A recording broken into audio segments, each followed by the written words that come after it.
ایک ضروری مسئلہ ہے جس کے بارے میں اکثر بھائی سوال کرتے ہیں کہ ہم نے ایک نئی بات سنی ہے،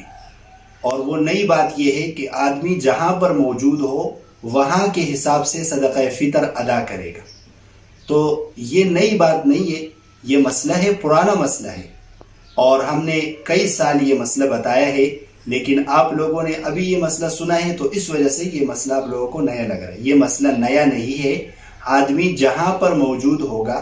وہ اپنا صدقہ فطر اور اپنے نابالغ بچوں کا، بیوی کا اس میں شامل نہیں ہے، اپنا اور اپنے نابالغ بچوں کا جو صدقہ فطر ہے وہ اس ملک کے حساب سے ادا کرے گا جس ملک میں وہ موجود ہے، چاہے وہ سعودیہ میں ہو، چاہے وہ دبئی میں ہو، چاہے جس ملک میں بھی موجود ہو، وہاں کے حساب سے وہ صدقہ فطر ادا کرے گا۔